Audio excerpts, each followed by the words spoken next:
L'énigme du pétrolier français en flammes au large du Yémen. Attentat ou accident, la question demeure, mais c'est la section antiterroriste du parquet de Paris qui a été chargée d'ouvrir une enquête préliminaire. Sa blessure n'est pas si anodine. Bertrand Delanoë restera écarté des affaires pendant plusieurs semaines au moins. Son agresseur doit être présenté au parquet dans les minutes qui viennent.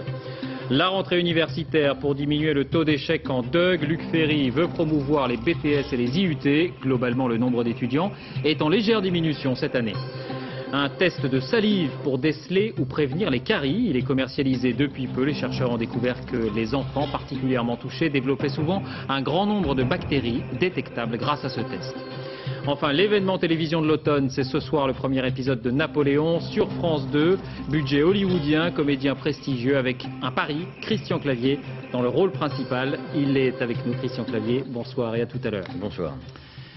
Bonsoir à vous aussi, merci de votre attention. On commence donc ce journal par les premières images du pétrolier français Limbourg en perdition au large du Yémen. Le feu est en passe d'être maîtrisé, mais les questions demeurent sur la cause de l'explosion. La France a-t-elle été la cible d'un attentat? Personne en tout cas ne veut le reconnaître. Jérôme Bonny. En ce moment, des remorqueurs sont en train d'éloigner des côtes le super pétrolier français encore en feu. Il est déjà entouré de nappes de pétrole sorties de ses cuves. Hier matin, le Limbourg se dirige vers le port de Ashir au Yémen quand une explosion retentit. Il semblerait que le Limbourg soit entré en collision avec un petit bateau, ce qui aurait provoqué l'avarie et l'incendie. Mais ce petit bateau était-il rempli d'explosifs? A-t-il éperonné volontairement le pétrolier ou s'agit-il d'un accident? Il y a quelques heures, des journalistes se sont approchés à 100 mètres de l'impact.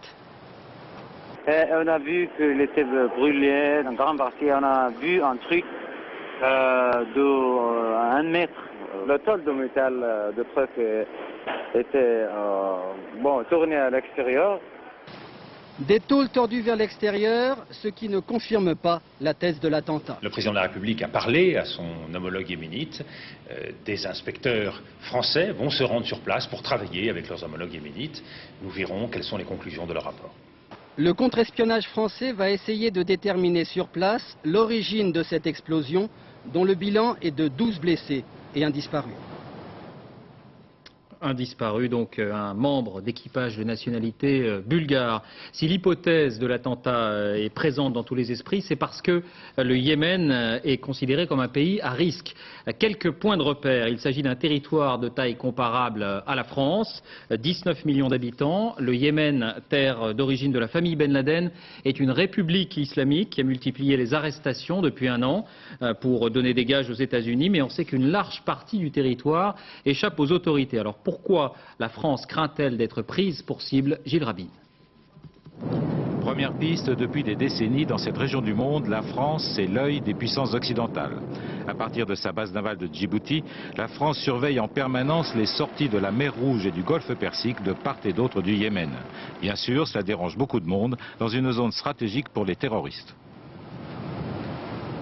Est-ce qu'il n'y a pas une espèce de triangulation sud du Pakistan, Karachi, qui est la zone par définition incontrôlable, qui n'est pas tellement loin du Yémen, le Yémen n'est pas tellement loin de la Somalie. Et là, vous êtes dans des zones de non-droit, des zones grises. Deuxième piste, déstabiliser le Yémen en le touchant au porte-monnaie. Le régime actuel tente, avec ses faibles moyens, de remettre de l'ordre dans un pays qui a été le berceau d'une partie de la famille d'Oussama Ben Laden. Et le Yémen tire une bonne part de ses ressources du trafic maritime et pétrolier. La troisième piste, c'est l'un des cauchemars les plus noirs des pays occidentaux, le début de ce qu'on pourrait appeler la guerre des tankers, la guerre des pétroliers. Et la France ne serait qu'une cible comme une autre. C'est une banalité que d'entendre tous les jours des prêcheurs wahhabites ou issus du wahhabisme attaquer les impies chrétiens et juifs. La France, malgré sa position sur l'Irak, qui est très différenciée de celle des États-Unis, n'a pas été épargnée. L'enjeu d'une guerre des tankers serait de renchérir considérablement le coût du transport maritime du pétrole, les 2/3 de la consommation mondiale, et de toucher au cœur les économies occidentales. À la veille du premier anniversaire du déclenchement de l'offensive américaine en Afghanistan, la chaîne arabe Al Jazeera a diffusé un nouveau document sonore Écoutez, il s'agirait de la voix de Ben Laden qui menace de frapper des objectifs économiques américains. Rien ne vient certifier l'authenticité de cette bande, aucune indication non plus sur une éventuelle date d'enregistrement. La chaîne indique simplement que la cassette a été déposée dans l'un de ses bureaux, on ne sait pas lequel. En France, l'affaire de Dunkerque, le meurtrier présumé du jeune maghrébin tué vendredi soir à l'aveugle a été mis en examen il y a 1h30 pour assassinat. Quelques 200 personnes étaient rassemblées devant le palais de justice et malgré les appels au calme de la famille de la victime, la manifestation a dégénéré. Jérôme Soulard, Patrick Wurstorm, Anne Mourgue. Devant le palais de justice de Dunkerque cet après-midi, l'ambiance était plutôt tendue. Provocation, jets de pierre, bagarre de rue. Une trentaine de jeunes ont attaqué des véhicules de police pensant qu'elles abritaient le meurtrier présumé de Grand-Sainté. Pendant ces échauffourées, par une porte dérobée, Joël Daman, 51 ans, ici à l'image, était transféré et présenté au juge d'instruction au vu de sa mise en examen pour assassinat. Dehors, les échauffourées ont continué faisant des blessés dont un journaliste pris à partie par la foule. La famille du jeune Ahmed, assassiné vendredi, avait pourtant appelé à une manifestation silencieuse. 200 personnes, dont ces témoins du meurtre, souhaitaient montrer leur indignation dans le calme. J'ai envie de voir sa tête pour lui faire montrer le mépris que j'ai envers lui. Je sais pas, on n'a pas du tout envie de faire de violence, rien du tout. Mais la seule chose, c'est que j'ai envie qu'il me regarde et que je le regarde. À sa sortie du palais de justice, Joël Daman, mis en examen pour assassinat et tentative d'assassinat, sera insulté par la foule en colère. Ce soir, à Dunkerque, l'ambiance reste évidemment très tendue. En nombre, les forces de police tentent de ramener le calme après une journée bien difficile. À Vitry, c'est le recueillement qui domine après le meurtre d'une jeune fille de 17 ans brûlée vive vendredi soir. Dans le quartier, les mères de famille sont choquées, inquiètes. Écoutez aussi ce témoignage d'un ami du meurtrier présumé. Il est bouleversé, il ne comprend pas. Frédéric Crotta, Marie-Pierre Cassignard. À la sortie de l'école, les petits de la cité Balzac se retrouvent ici pour lui écrire un mot, lui envoyer une pensée. Sohane allait avoir 18 ans. Elle n'était pas de la cité, mais il y avait beaucoup d'amis. Noureddine était là le soir du drame et connaît Nono, le meurtrier. À l'image de la cité, Noureddine est traumatisée. J'ai jamais vu quelqu'un mourir devant moi, agoniser. On n'a rien pu faire, j'ai rien pu faire. Elle était en train de baver, c'est comme si, excuse-moi l'expression, c'est comme si on avait brûlé un sac plastique. J'ai essayé d'éteindre les braises qu'il y avait, mais un grand de la cité m'a dit non, laisse tomber, c'est pas, tu vas décoller la peau. Même à ton pire ennemi, tu ne souhaiterais pas ça. Ça fait 2 jours que je dors plus, je fais des nuits blanches. J'ai fait mes activités, je vais même plus à l'entraînement, il n'y a rien du tout. Il n'y a rien. On n'a même plus envie de bouger. J'ai même pas pu croire. Je disais non, c'est pas possible.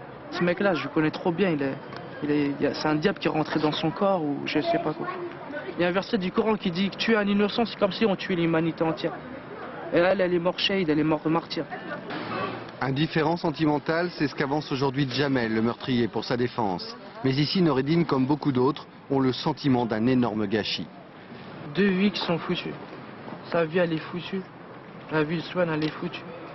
Sa famille, je sais pas, Mskina, je pense à la mère Noureddine ne trouve même plus les mots pour le dire toute sa peine. Et c'est la loi des séries, en l'occurrence des séries noires. Un nouveau fait divers particulièrement choquant. À Valenciennes, une femme médecin âgée de 35 ans a été retrouvée égorgée dans son cabinet. Il s'agit d'une rhumatologue installée dans un quartier bourgeois de la ville. La police semble orienter l'enquête vers l'entourage de la victime. On en vient maintenant aux suites de l'agression de Bertrand Delanoë à Paris. Azzedine Berkane doit être présenté à un juge ce soir. Il vient, apprend-on à l'instant, d'être mis en examen pour tentative d'assassinat. Son profil est maintenant bien connu, petite délinquance, drogue, antécédents psychiatriques et situation d'échec personnel. Une question demeure, son geste était-il prémédité? Il affirme que non. La justice semble donc penser le contraire, comme l'atteste ce chef de mise en examen, donc tentative d'assassinat.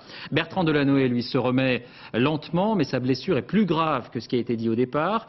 Le maire de Paris est toujours en unité de réanimation et il ne reprendra pas ses fonctions avant plusieurs semaines. Gilles Marinet, Éric Delagneau. Le dernier communiqué de l'hôpital est plutôt rassurant. Bertrand Delanoë se trouve en unité de réanimation. 4 organes ont été touchés, mais son état est jugé satisfaisant. Il lui faut un repos absolu. Les visites ne sont toujours pas autorisées et la surveillance en unité de réanimation chirurgicale sera nécessaire pendant plusieurs jours. Certains de ses amis ont toutefois tenu à être présents, même s'ils n'ont pu voir le maire de Paris. Non, nous n'avons pas pu le voir. Il est en salle de réanimation toujours, mais les médecins sont tout à fait rassurants. À l'hôtel de ville aussi, on veut rassurer les Parisiens. L'équipe de Bertrand Delanoë était à son poste dès ce matin. La vie continue, les adjoints sont là, chacun va faire ce qu'il doit faire. Premier adjoint du maire, Anne Hidalgo se refuse à parler d'intérim. Chaque adjoint donc prendra sa part de responsabilité, comme elle ce matin, en représentant Bertrand Delanoë au salon de l'auto. Bertrand Delanoë, Philippe Douste-Blazy, Jacques Chirac et beaucoup d'autres, y compris les conseillers municipaux de Nanterre, les agressions se multiplient contre les élus ces derniers temps. Quels sont les dispositifs de sécurité prévus? Quelles leçons faut-il tirer des derniers événements? Enquête Christelle Bertrand, Mathieu Drejoux. Discret, mais aux aguets. C'est le mot d'ordre du service de sécurité du Premier ministre. 4 policiers spécialement entraînés l'entourent en permanence. 3 hommes le suivent de très près, tandis qu'un autre, un peu plus à l'écart, porte la mallette de protection en Kevlar. Ces policiers font partie du service de protection des hautes personnalités. Chef d'État et Premier ministre en bénéficient à vie. Ici, à l'entraînement, ces hommes sont capables d'intervenir, de protéger et sauver des personnalités n'importe où et dans n'importe quelle circonstance. Pendant plusieurs mois, ils acquièrent un physique, mais aussi un coup d'œil. 2 autres, voilà, le Kevlar qui se déplie en cas d'agression. L'aspect psychologique est très important puisque c'est évidemment dans un comportement, dans une attitude d'un individu qui voudrait blesser une personnalité que là vous allez être amené à prendre une décision dans une fraction de seconde. Bertrand Delanoë n'a jamais voulu ce genre de protection. Samedi soir, dans les locaux de sa mairie à Paris, quelques minutes avant son agression, il répond aux interviews, seul, au détour d'un couloir. Souvent, les maires estiment que leur fonction n'est pas compatible avec un garde du corps. Agressé le 2 mai 1997, Philippe Douste-Blazy n'a pas changé ses habitudes pour autant.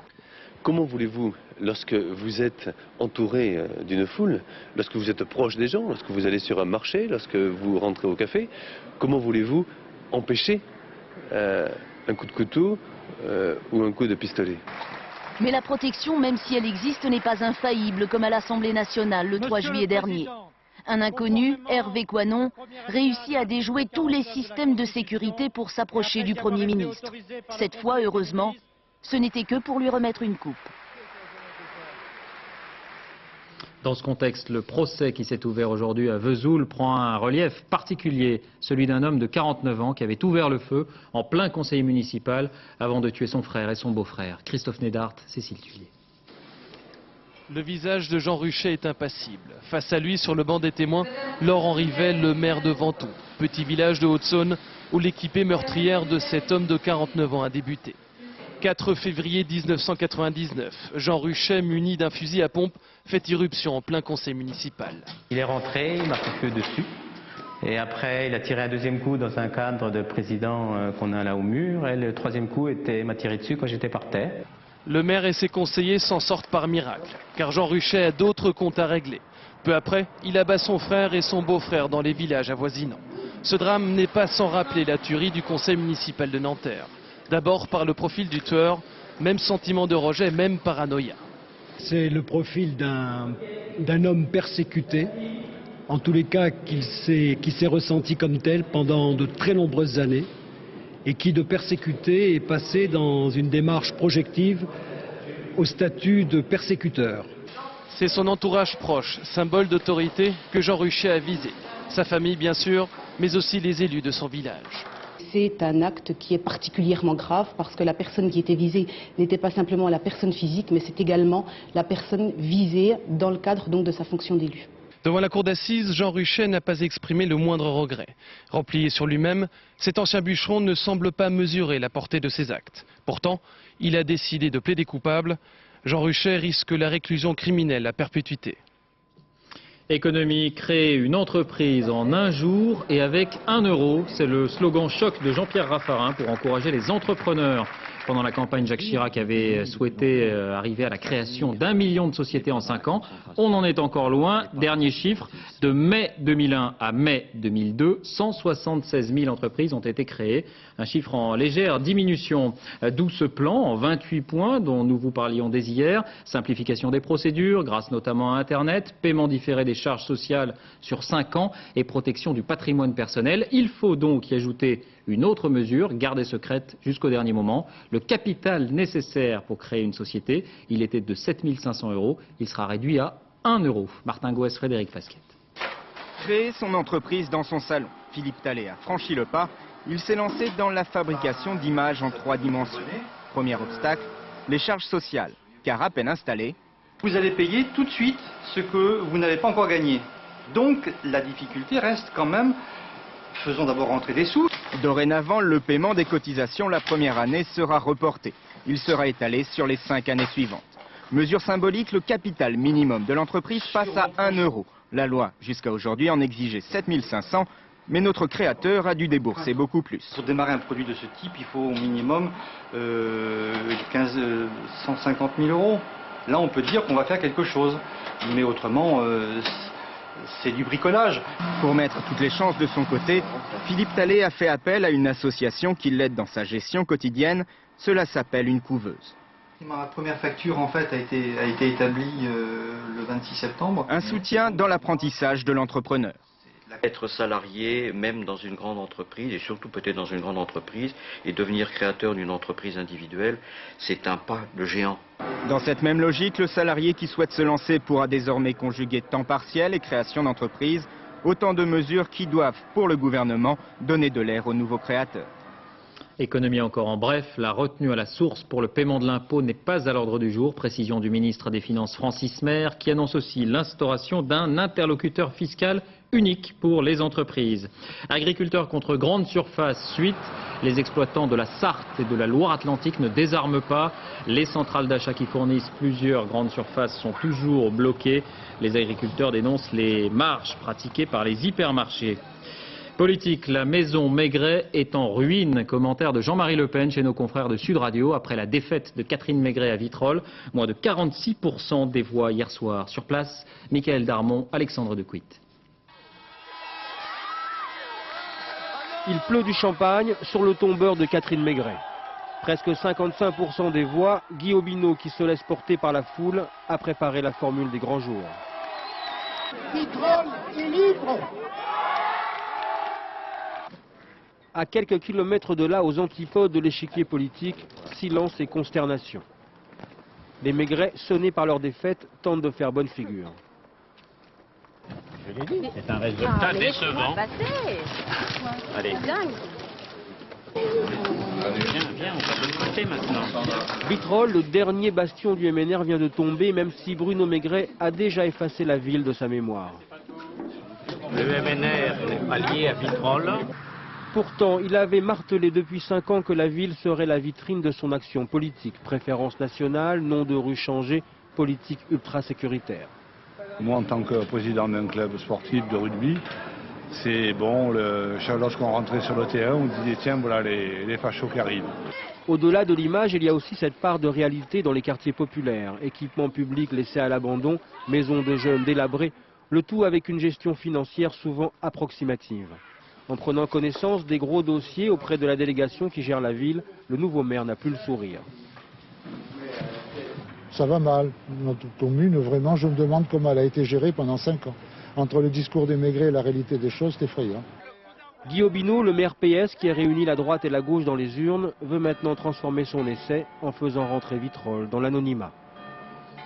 Quant à Bruno Maigret, on l'a entendu, il assure que ça n'est pas la fin du MNR. Il est vrai que la loi sur le financement public assure au MNR 460 000 € par an. Mettre la clé sous la porte signifierait donc renoncer à cette manne. En bref, le Parti communiste conserve la ville de Bagneux. Janine Jambu a été réélue hier avec 52% des voix.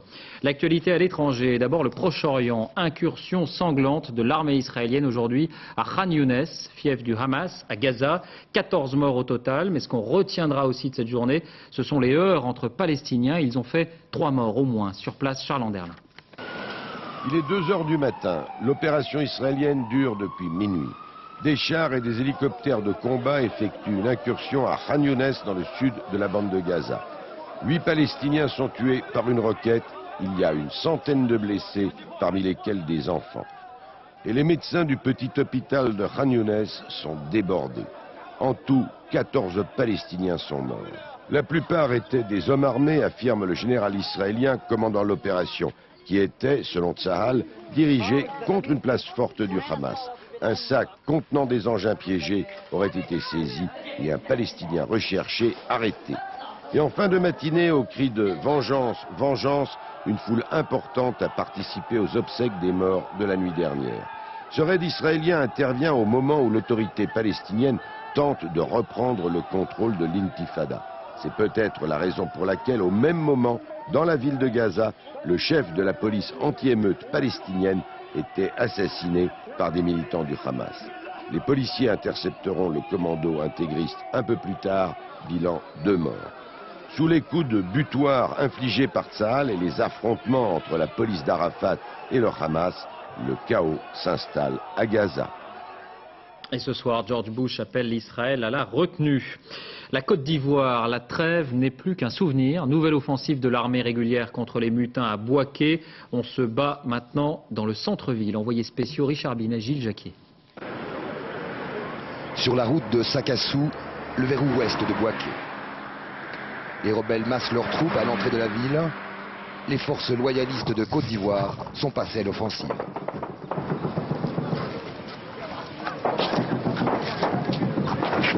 Feu nourri, les populations civiles se mettent à l'abri. À l'hôpital, les premiers blessés. Parmi eux, le commandant shérif, l'un des principaux chefs des mutins.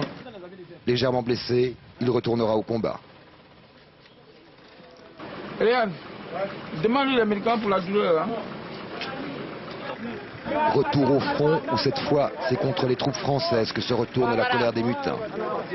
Ils accusent la France de soutenir les loyalistes. On les attrape pas, on les tue.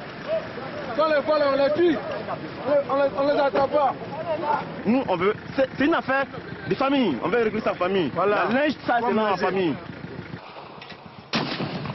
Dans l'après-midi, les mutins doivent faire face à un second front à l'est de Bouaké. Leur position devient rapidement intenable.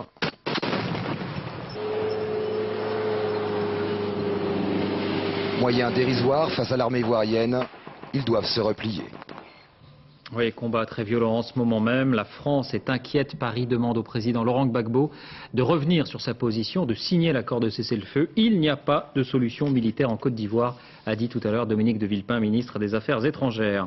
Au Brésil, les résultats quasi définitifs du premier tour de la présidentielle. Sur 98% des bulletins dépouillés, le favori Lula da Silva recueille 46,45%. Le second tour l'opposera dans 3 semaines au candidat du gouvernement, José Serra, 23,19% des voix. J'entre en campagne à cette minute même, a déclaré tout à l'heure Lula da Silva, qui cherche déjà des alliés. Pascal Golomer, Tristan Lebras sur place. Cinélândia, lieu symbole de toutes les grandes manifestations politiques à Rio. La place semblait bien calme ce matin, comme elle le fut d'ailleurs hier, tout au long de la soirée. Aucun rassemblement pour fêter la victoire, car la victoire se fait attendre. Certes, Luis Ignacio Lula da Silva, l'ancien syndicaliste, arrive largement en tête, comme prévu. Mais avec un peu plus de 46% des suffrages, ce n'est pas la consécration que certains sondages lui prédisaient. Il devra affronter, au second tour, José Serra, ancien ministre. C'est l'homme de la continuité. Il rassure les marchés financiers et tous ceux qui redoutent de voir Lula et son parti des travailleurs arriver au pouvoir. Je pense que les Brésiliens ont une conscience politique. Ils ne voudront pas faire du pays une république syndicale. La victoire de Lula est assurée, mais j'espère seulement que le débat entre les deux tours sera de bonne tenue. Voyons si Lula peut faire quelque chose pour nous. Il faut lui donner sa chance. Quel programme? Avec quelle équipe? Le flou qu'entretient Lula inquiète la bourse. Elle chute de 3% ce matin et la monnaie, qui a perdu 40% de sa valeur depuis janvier, est encore en baisse. Quel changement souhaitent les Brésiliens? Ce sera sans doute la question centrale du débat des 3 prochaines semaines entre les deux candidats. Serra, l'homme d'expérience, et Lula, l'homme du peuple, qui attend son heure depuis si longtemps. Un mot des élections en Bosnie. Les nationalistes, qu'ils soient musulmans, serbes ou croates, arrivent en tête du scrutin. Ils devront cependant composer avec les réformateurs pour exercer le pouvoir. Et puis sachez que l'Union européenne a décidé de garder sa porte fermée à la Turquie. Les récentes réformes vont dans le bon sens, dit Bruxelles, mais c'est encore insuffisant. En France, c'est l'autre grande rentrée des classes, celle des étudiants. Un chiffre d'abord, ils sont cette année 2 155 000 précisément, les étudiants, soit 0,2% de moins que l'an passé. 2 155 000, dont les 2 tiers ou presque à l'université. Exemple à Lille, en DEUG de LEA, langues étrangères appliquées, pour ceux qui ont quitté la fac il y a longtemps. Notre équipe a assisté à une rentrée un peu spéciale, une rentrée en famille, vous allez comprendre. Nabila Tabouri, Pierre Bonde-Joseph. Dans la famille Paregno, je voudrais le père. Alfredo, 47 ans, j'entre en première année de DEUG. Le fils. Esteban, 18 ans, étudiant en première année de DEUG. Et l'oncle. Francisco, 34 ans, j'entre également en première année de DEUG. Et puisque décidément chez eux on ne fait pas les choses à moitié, ils ont également choisi le même cursus, les langues étrangères. Ce matin, c'est ensemble qu'ils ont effectué leur rentrée. Première épreuve, la découverte de l'amphi. L'endroit est immense, plutôt anonyme. À 3, c'est peut-être plus facile de se motiver. Pour moi, je découvre tout ça, donc ça m'est un peu difficile quand même. Ça demande beaucoup d'attention, beaucoup d'énergie, prendre des notes. C'est toute une organisation, c'est toute une technique à développer. Cogeremos las carreteras turísticas.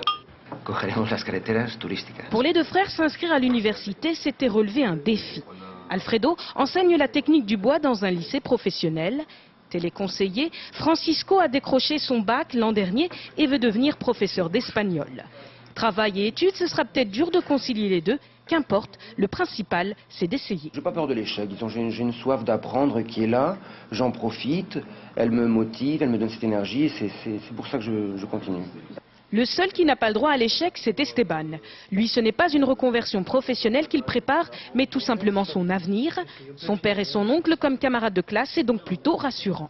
Avoir mon père, je pense que c'est bien dans le sens où quand j'étais petit, c'est lui qui m'aidait à faire mes devoirs. Et maintenant, c'est peut-être moi qui vais l'aider à faire les siens. Et au cas où il y a des mauvaises notes, moi je pourrais le gronder comme il a fait dans le passé. Et comme un Paregno peut en cacher un autre, les 3 étudiants seront rejoints dans quelques jours par le 2e fils d'Alfredo, qui lui prépare un doctorat d'espagnol. Et si vous êtes étudiant et que vous vous destinez au métier d'avocat, sachez qu'il n'est pas recommandé d'être aussi musicien ou musicienne, en tout cas pas musicien de rue. Une avocate accordéoniste l'a appris à ses dépens. Elle passe ce soir en conseil de discipline. Motif, le bâtonnier l'avait surprise avec son accordéon sur les marchés de Bergerac. Éric Perrin, Bernard Bonnard. Une démonstration en pleine séance avec l'arme du crime, un accordéon. Un conseil de discipline qui, devant la provocation, quitte la salle. Chaud d'ambiance ce soir pour l'audition par ses pairs d'une avocate de Bergerac. Car l'ordre des avocats de la ville reproche à maître Valérie Faure de jouer de la musique à ses heures perdues sur les marchés de Dordogne. On considère que le fait pour un avocat de jouer de l'accordéon sur la place publique, moyennant une contrepartie financière, qui n'est d'ailleurs pas imposée au public, n'est pas digne de la profession d'avocat. Voici la reconstitution des faits. Certaines fins de semaine, avec son mari, Valérie Faure troque sa robe d'avocat pour celle de musicienne. Fait aggravant, un étui d'instruments susceptibles de recevoir menu monnaie et même laissé ouvert à leurs pieds. La mendicité, c'est demander de l'argent sans aucune contrepartie, tandis que nous sommes des artistes, nous sommes des musiciens, nous ne demandons rien, nous faisons de la musique et les gens font ce qu'ils veulent. Certes, tout avocat prête le serment de respecter un devoir de dignité. Mais où est l'offense, se demande un ténor des prétoires, maître Collard. Où commence la vie privée de l'avocat, où s'arrête-t-elle? Bon, Quand Jacques Vergès, par exemple, se fait photographier dans sa baignoire, un cigare aux lèvres, personne ne s'indigne. Sans risquer de terminer au violon, Maître Fort encourt tout de même une sanction pouvant aller jusqu'à la radiation. Décision le 13 novembre. Les sciences, avec d'abord l'attribution du prix Nobel de médecine. 2 Britanniques et un Américain sont distingués cette année. Leurs travaux ont permis de mieux comprendre la dégénérescence des cellules, un processus à l'œuvre dans plusieurs maladies, notamment le cancer et le sida. Un test de salive pour déceler ou prévenir les caries. Il est commercialisé depuis peu. Les chercheurs ont découvert que les enfants, particulièrement touchés, développaient souvent un grand nombre de bactéries détectables précisément grâce à ce test. Nathalie Sapena, Daniel Lévy. 11, 12, 13 caries et il avait que 24 dents pour l'instant. Hein? Paul-Antoine passe ses mercredis chez le dentiste. À 10 ans, il s'est déjà fait soigner 13 dents et 3 nouvelles caries viennent de faire leur apparition. Le brossage une fois par jour, c'est pas suffisant du tout. Surtout à ton âge maintenant, parce que c'est plus les caries des dents de lait maintenant, Paul-Antoine. Là, je commence à m'inquiéter parce que c'est les caries sur les dents permanentes qui arrivent. Si Paul-Antoine a autant de caries, ce n'est pas seulement parce qu'il se brosse mal les dents et grignote trop de chocolat. Sa salive est peut-être colonisée par des bactéries qui attaquent l'émail des dents. Seul moyen de le savoir, analyser la salive grâce à un test effectué par la dentiste elle-même. 48 heures après, le résultat est sans appel. Les petits points qui apparaissent sont des colonies de bactéries qui démarrent la carie. À gauche, tout est normal. À droite, les bactéries pullulent. La dentiste peut maintenant proposer un traitement adapté. Lui prescrire des bains de bouche qui vont faire diminuer ce taux de Streptococcus mutans dans la salive. Donc des bains de bouche par exemple à la chlorhexidine. C'est-à-dire un antiseptique. Ce test particulièrement utile chez les enfants est encore peu répandu en France. Les patients doivent débourser 75 € et ce n'est pas remboursé par la sécurité sociale. On en vient maintenant à l'événement télé de l'automne. Des milliers de figurants, 3000 chevaux, 4 mois de tournage dans 7 pays différents. Voici Napoléon. Ça n'est pas Hollywood, c'est France 2. Et c'est dans une vingtaine de minutes maintenant pour le premier épisode. Il y en aura 4. Napoléon qui est avec nous. Bonsoir Christian Clavier. Bonsoir. D'abord les coulisses de ce tournage impérial. Comment vous êtes-vous glissé dans les habits de Bonaparte? Reportage Marie-Jo Jouan, Blaise Grenier.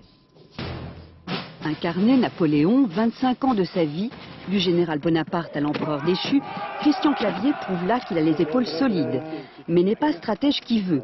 Pour devenir l'artisan d'une légende, il faut donner de sa personne. Et si Napoléon galopait sur un cheval avant même de savoir marcher, il n'en est pas de même pour Christian Clavier. Ça c'est le cheval de Napoléon, tu vois. Il suit partout.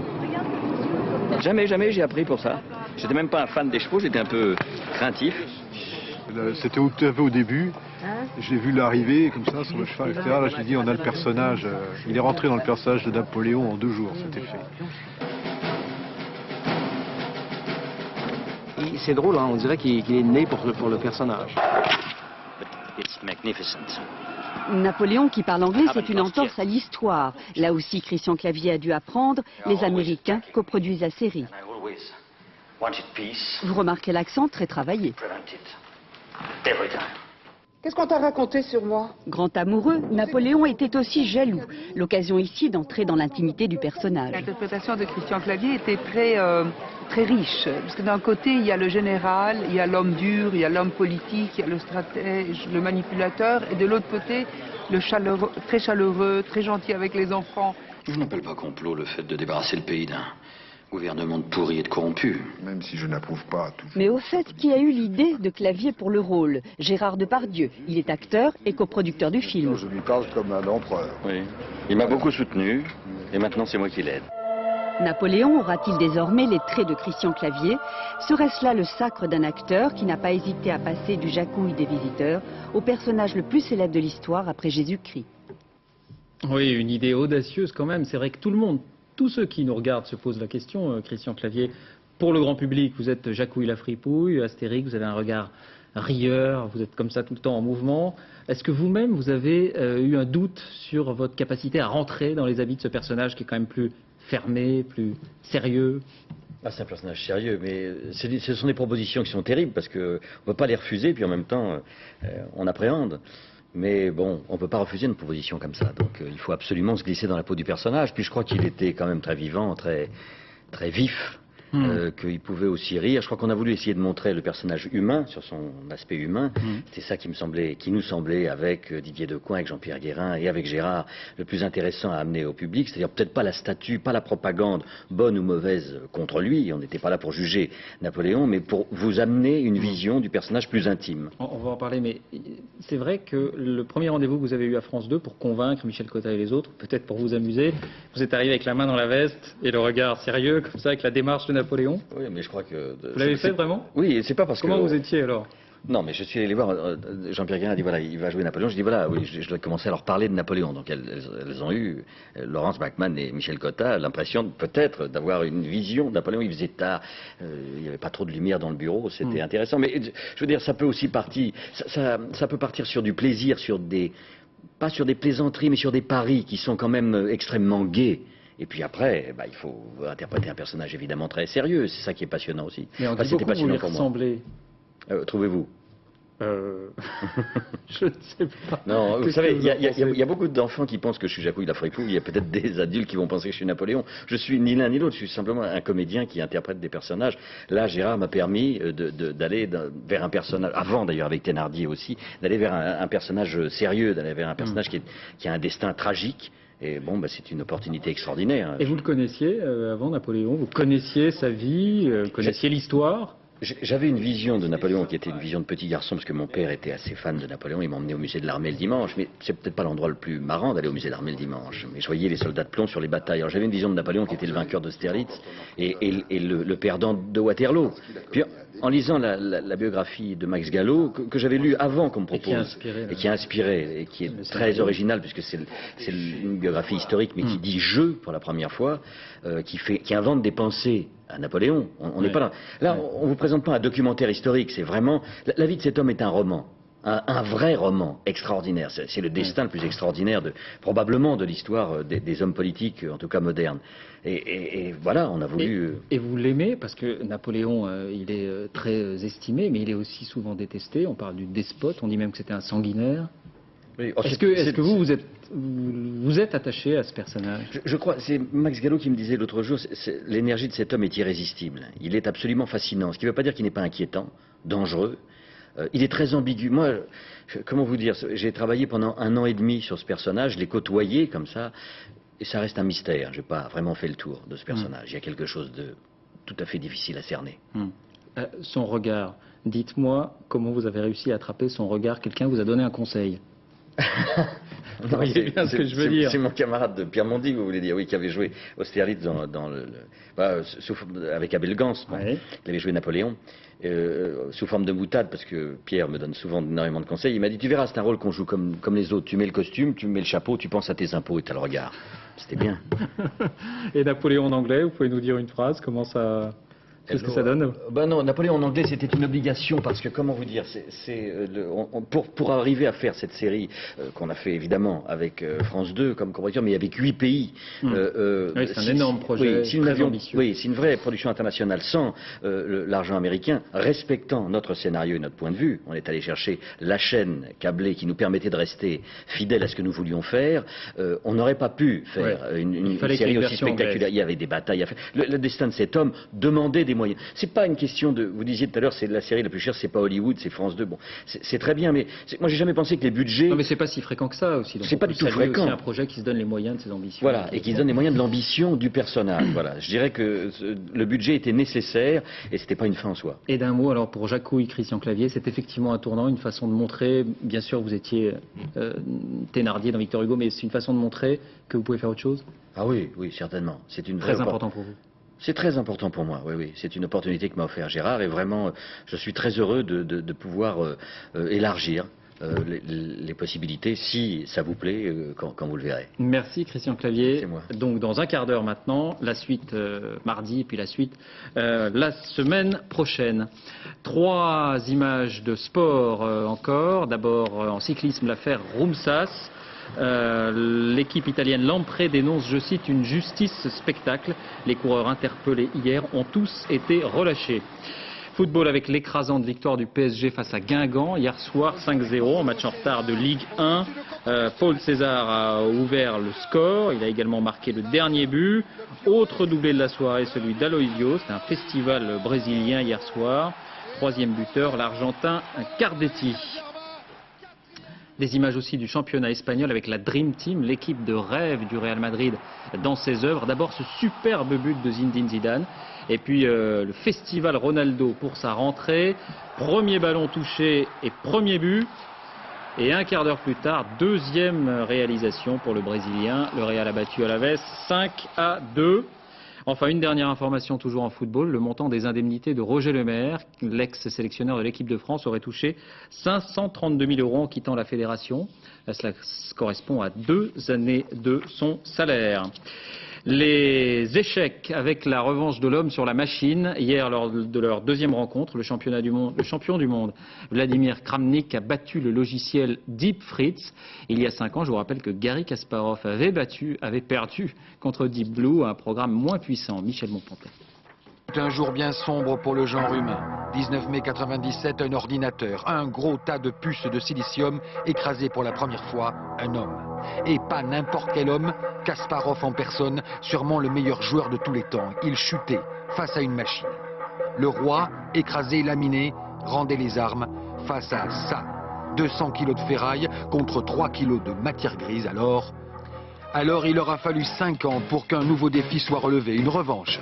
Le nouveau champion du monde, l'humain Vladimir Kramnik, nous représente en quelque sorte. Face à lui, un nouveau monstre informatique prénommé Fritz. Capacité de calcul, 4 millions d'opérations secondes. Alors, on sentait déjà les microprocesseurs ricaner devant nos ridicules 1 opération seconde.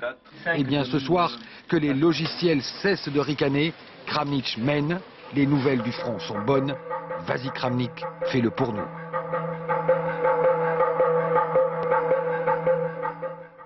Pour nous les hommes. C'est la fin de cette édition, merci de l'avoir suivi. Tout de suite la météo, Nathalie Riouet. L'info sur France de 22h45, mots croisés, Arlette Chabot. La délinquance des mineurs, quelle est la responsabilité des parents?